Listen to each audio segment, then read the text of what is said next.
کو لائک کر کے آگے شیئر ضرور کر دینا۔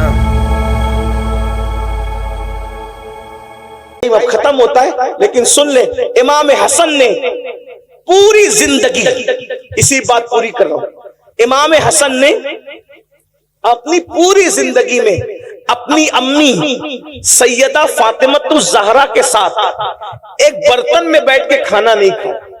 اس کو سن لے، کچھ یاد رہے نہ رہے اس کو یاد رکھ۔ امام حسن نے اپنی امی کے ساتھ ایک پلیٹ میں، ایک برتن میں کبھی کھانا نہیں کھایا۔ اور ان کی امی کیا تھی بھائیو؟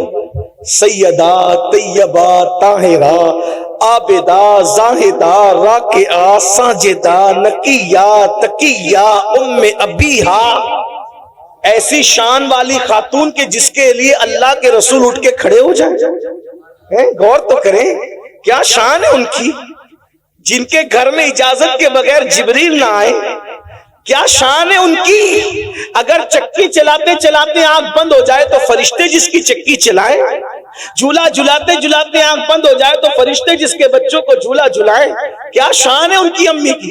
ارے بھائیو، نیکوں کے ساتھ کھانے کی تو بڑی فضیلت ہے، لیکن امام حسن نے کبھی امی کے ساتھ کھانا یعنی ایک پلیٹ میں نہیں کھایا۔ کسی نے کہا حسن تمہاری امی تو بڑی نیک تھی، نیکوں کے ساتھ کھانے کی بھی ایک فضیلت ہے، تم نے ماں کے ساتھ کھانا کیوں نہیں کھایا؟ تو امام حسن کہتے ہیں گستاخی نہ ہو جائے، گستاخی سے بچنے کے لیے میں نے ماں کے ساتھ کھانا نہیں کھایا۔ مطلب کیا گستاخی؟ تو فرمایا میں سوچتا تھا ہو سکتا ہے میری امی کی نظر کسی لقمے پہ پڑے برتن میں اور مجھے خبر نہ ہو، اور وہی لقمہ میں اٹھا کے منہ میں ڈال لوں، تو ماں کے آگے کا لقمہ اگر میں اپنے منہ میں ڈال لوں گا تو امی کی بے ادبی نہ ہو جائے۔ ماں کی بے ادبی سے بچنے کے لیے میں نے ماں کی پلیٹ میں ایک ساتھ کبھی اس کے ساتھ کھانا نہیں کھایا۔ یہ امام حسن کا ادب ہے۔ اور آج کل کے لڑکے ماں کو گالی دیتے ہیں، ماں باپ کو گھر سے نکالتے ہیں۔ کتنے وہ ماں باپ ہیں جو مسجدوں کے زینوں پہ بیٹھ کر، مندروں کے زینوں پہ بیٹھ کر، سگنلوں کے پاس کھڑے رہ کر بھیک مانگتے ہیں بڑھاپے میں۔ آپ یہاں نذرانہ دے رہے ہیں اور آپ کے ماں باپ بھیک مانگ رہے ہیں، محلے کے اندر شکایت کر رہے ہیں کہ ہمارے بچے ہمیں کھانا نہیں دیتے، ہماری بہو ہمیں کھانا نہیں دیتی۔ سوچو، یہ اہل البیت کی محبت نہیں، ہم کہیں نہ کہیں منافقت کے راستے پہ، یزیدیت کے راستے پہ چل۔ امام حسین نے تو ماں باپ سے وہ پیار کیا، وہ داستان دیکھیں۔ سرکار علی اکبر نے وہ پیار کیا، وہ داستان دیکھیں۔ امام قاسم نے ماں باپ سے وہ پیار کیا، وہ داستان دیکھیں۔ سیدہ زینب نے وہ پیار کیا، وہ داستان دیکھیں۔ بھائیو، صرف نعرے ہمیں کبھی کام نہیں آ سکتے، نعرے ہمیں نجات کی طرف نہیں لے جا سکتے۔ میدان عمل میں آؤ، اگر اہل بیت سے محبت کیے، سچی محبت کرو ان کے طریقے پہ چل کے۔ آخری بات کہنے چلا تھا لیکن ایک آخری بات ذہن میں آ گئی تو پیش کر دوں۔ اگر واقعی سچی محبت کی نا اہل بیت سے، اگر واقعی سچی محبت کی، کیا صلہ ملتا ہے اہل بیت کی محبت؟ کون ایمان پہ مرے گا کون نہیں مرے گا کوئی گارنٹی نہیں، لیکن میرے آقا فرماتے جو میری اہل بیت سے محبت کرے گا اس کا خاتمہ انشاءاللہ ایمان پر ہوگا، اور اگر بستر پہ بھی مر جائے تو بھی اللہ اس کو شہادت کا مقام عطا فرمائے۔ اور پھر وہ پہنچے گا کہاں مر کے؟ اہل بیت سے محبت کرنے والا مر کے کہاں پہنچے گا؟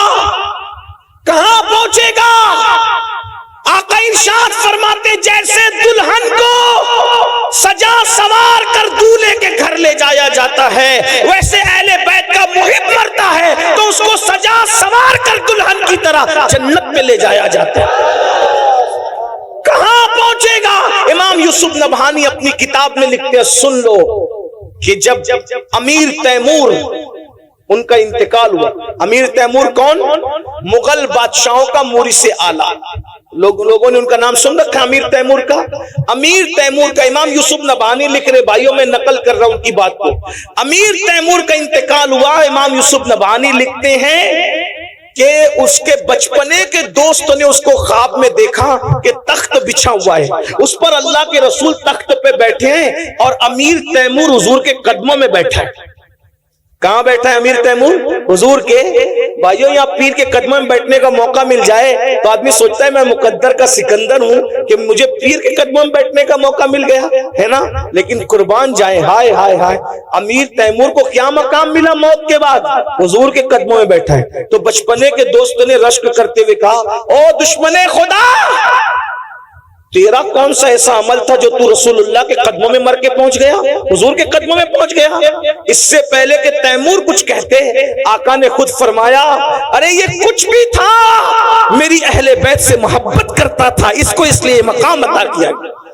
یہ اہل بیت کی محبت کا صلہ ہے۔ اس لیے میرے بھائیوں گناہ سے توبہ کرو، آج کی محفل توبہ کی محفل بن جائے، گناہوں سے بچو، نماز کے پابند بنو، نماز کی پابندی کرو، اس لیے کہ امام حسین جب بے نمازی یزید سے نفرت کر سکتے ہیں، ہم نماز نہیں پڑھیں گے تو ہم سے بھی نفرت کر سکتے ہیں، ہم شراب پئیں گے تو ہم سے بھی نفرت کر سکتے ہیں۔ اس لیے سچی توبہ کرو، امام حسین کو خوش کرو، ان کے نانا کو خوش کرو، ان کے رب کو خوش کرو، راضی کرو، اپنی زندگی کو بدلو، تبدیل کرو، اور خاص طور پہ اپنے بچوں کو علم دین سکھاتے ہو سکھاؤ، ساتھ ہی ساتھ دنیاوی علوم بھی ان کو سکھاؤ، ان کو ایجوکیشن دو۔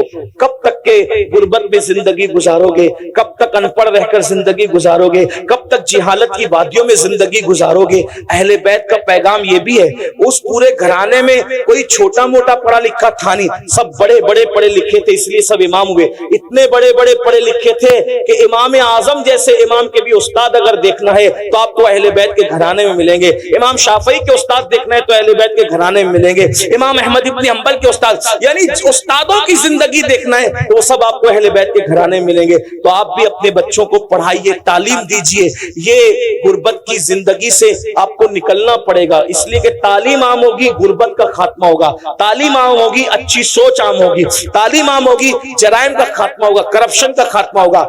یہ مت سوچو کہ ہمارے بچوں کو ہم کیوں پڑھائیں، بچوں کو پڑھائیں گے تو نوکری نہیں لگتی۔ میرے بھائیوں ہم نوکری کے لیے بچوں کو نہیں پڑھاتے، ہم اچھا انسان بنانے کے لیے اپنے بچوں کو پڑھاتے ہیں، اس لیے اپنے بچوں کو پڑھائیے۔ اور ایک بات آپ سے کہتا ہوں، یہ برا مت ماننا، جتنی رقم آپ جلسوں پہ خرچ کرتے ہیں، جلسوں کے خرچے کم کر کے اتنی رقم آپ تعلیم کے نام پہ خرچہ کیجئے، اس لیے کہ تعلیم ضروری ہے۔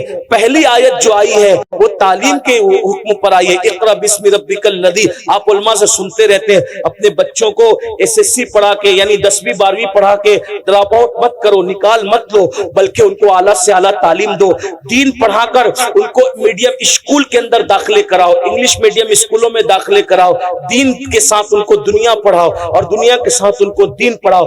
آپ کا بچہ آئی ایس بننا چاہیے، آئی پی ایس بننا چاہیے، وکیل بننا چاہیے، انجینئر بننا چاہیے، ڈاکٹر بننا چاہیے۔ کتنا بڑا المیہ ہے نا مسلمانوں، ہمارا بڈھا بھی مرتا ہے تو کافروں کا چہرہ دیکھتے دیکھتے مرتا ہے، اور ہمارا بچہ بھی پیدا ہوتا ہے تو کافر کا چہرہ سب سے پہلے دیکھتا ہے۔ آخری میں بھی کافر ڈاکٹر کا چہرہ دیکھا اور پہلے بھی کافر ڈاکٹر کا چہرہ دیکھا۔ کیا یہ نہیں ہو سکتا کہ ہمارے مومنین کلمہ پڑھنے والے بڑے بڑے ڈاکٹر ہوں، تاکہ بچہ پیدا ہو کے پہلے مومن ہی کا چہرہ دیکھے، اور ہمارا مرنے والا بڈھا بھی مرتے مرتے بھی کسی مومن کا چہرہ؟ یہ ساری باتوں پہ کب غور کرو گے؟ آپ تو برادری کے نام پہ لڑتے ہو، سلسلے کے نام پہ لڑتے ہو، محلوں کے نام پہ لڑتے ہو، چھوٹی چھوٹی باتوں پہ لڑتے ہو۔ بھائیو یہ لڑو گے تو پھر آپ اس طرف سفر کب کرو گے؟ ستاروں کے آگے جہاں اور بھی ہے، ابھی عشق کے امتحان اور بھی ہے، تو شاہی ہے، پرواز ہے کام تیرا، تیرے سامنے آسماں اور بھی ہے۔ 8 گھنٹے کی بجائے 16 گھنٹے محنت کرو، لیکن یہ عہد کر کے اٹھو، امام حسین کے نام پہ، پنجتن کے نام پہ، ان کے نانا کے نام پہ کسی کو جاہل نہیں رہنے دیں گے، کسی کو ان پڑھ نہیں رہنے دیں گے، اپنے بچوں کو اعلیٰ سے اعلیٰ تعلیم دلائیں گے۔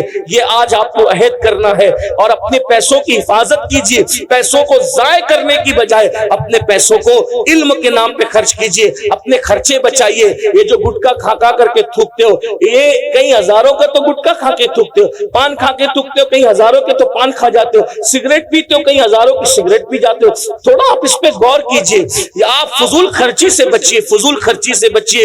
اور آپ لوگ کہتے ہیں مسلمانوں کے پاس پیسے نہیں ہے، میں کہتا ہوں جتنی دولت اللہ نے تمہیں دی ہے اتنی کسی اور تو حصے میں نہیں آئی بھائیوں، لیکن ہمیں جہاں خرچہ کرنا چاہیے ہم وہاں خرچہ نہیں کر رہے ہیں، اس لیے یہ سارے پرابلم ہے، مسائل ہیں۔ تو اپنے پیسے بچائیے، اپنے خرچے بچائیے، فضول خرچی سے بچیے، اور اپنے بچوں کی اور بچیوں کی تعلیم پہ خرچ کیجیے، اپنے ماں باپ پہ خرچ کیجیے، دین پہ خرچ کیجیے۔ اللہ پاک کی بارگاہ میں دعا کرتا ہوں اللہ میری قوم کو صحیح سمجھ عطا فرمائے، اور آپ سے یہ گزارش کرتا ہوں کہ یہ جو آپ کا گاؤں ہے اس کا نام مجھے نہیں پتا ہے، بلی ٹولہ یہ جو نام ہے، میری گزارش ہے کہ آپ کے یہاں مسلمانوں کا اچھا اسکول ہونا چاہیے، اچھا کالج ہونا چاہیے.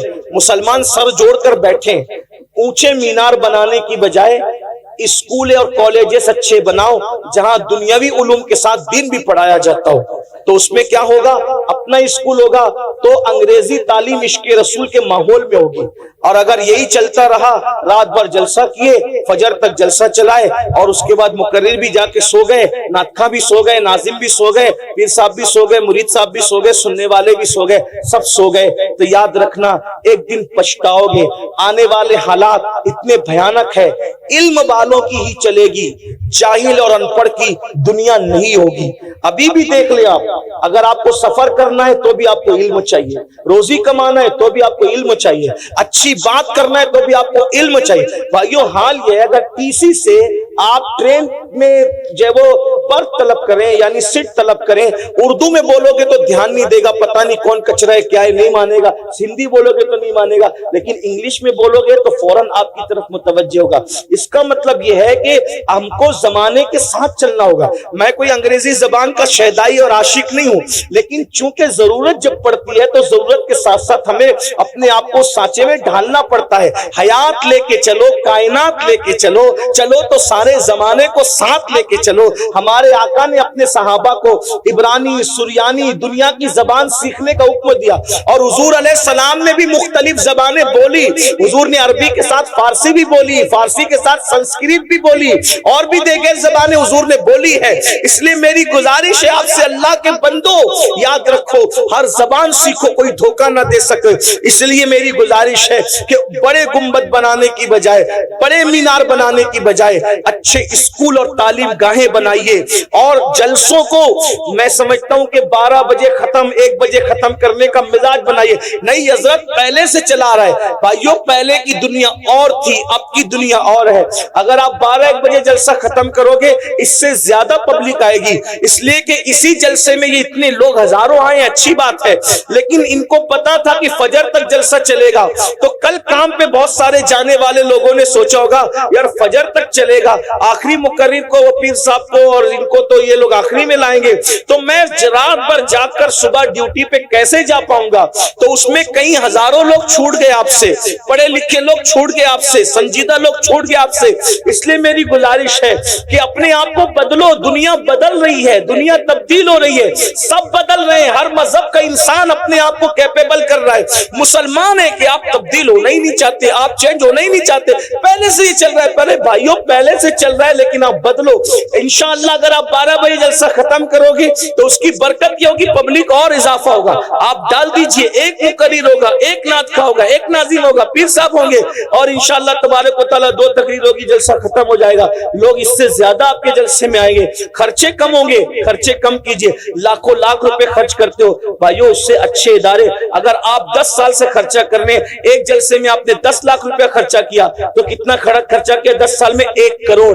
1 کروڑ میں آپ کی ایک اچھی اسکول بن سکتی تھی, جس میں قیامت تک آپ کے بچے اور بچیاں تعلیم حاصل کر سکتے تھے. اس پہ آپ کو توجہ کرنا چاہیے. میں یہ نہیں کہہ رہا جلسہ بند کر دو, ایسا نہیں کہہ رہا ہوں میں. بند کرنے کی تو میں کوئی بات کرتا ہی نہیں ہوں, میں شروع کرنے کی بات میں یہ کہہ رہا ہوں کہ اتنا بڑا خرچ کرنے کی بجائے اس پر کنٹرول کیجئے اور کچھ کام کیجئے. کیونکہ یہ جلسہ 3 دن کے بعد سب اس کو بھول جائیں گے, سب فراموش کر دیں گے. تعمیری کام کرو گے تو لوگ اس کو یاد رکھیں گے اور اس کے اثرات ہوں گے. اس لیے میری گزارش ہے, اس سب باتوں پہ ہمیں توجہ دینا ہوگا, جلسوں کو بامانہ بنانا ہوگا. اللہ تعالیٰ ہم سب کو عمل کی توفیق بخشے. گفتگو کے درمیان کوئی غلطی ہے تو اللہ تعالیٰ معاف فرمائے. اور آپ ابھی یہاں سے جائیں گے تو پہلے فجر پڑھیں گے, اس کے بعد سوئیں گے. کوئی فجر پڑھے بغیر نہیں سوئے گا انشاءاللہ, اس لیے کہ فجر کا وقت شروع ہے. بتاؤ کون کون وعدہ کرتا ہے آج سے نماز کی پابندی کا؟ امام حسین کے نام پہ, پنجتن 5 کے نام پہ کون وعدہ کرتا ہے؟ ہاتھ اٹھا کے ذرا اظہار کریں. ذرا ہم بھی تو دیکھیں نا, اللہ پاک بھی گواہ ہو جائے, اس کے فرشتے بھی گواہ ہو جائے, اس کے رسول بھی گواہ. ذرا بتائیں, اندھیرے میں کچھ کم نظر آتا ہے, دونوں ہاتھ کھڑا کریں. کتنے لوگ ہیں؟ سبحان اللہ. ذرا اور کھڑا کریں. مودت کے نام پہ ہاتھ کھڑے ہوئے تھے, ذرا عمل کے نام پہ بھی کھڑے ہو نا. ہاں ماشاءاللہ. کتنے لوگ ہیں؟ ہاتھ اٹھائے رکھیں, اٹھائے رکھیں. ماشاءاللہ. اے اللہ, انہوں نے تیرے محبوب کی اور ان کی آل کی محبت میں ہاتھ اٹھائے. مولا ہاتھ اٹھانا ان کا کام ہے, عمل کی توفیق دینا تیرے کرم پر ہے. مولا سب کو نمازی بنا دے, سب کو پرہیزگار بنا دے, سب کو عبادت گزار بنا دے, اور ہم سب کو سچا پکا حسینی بنا دے.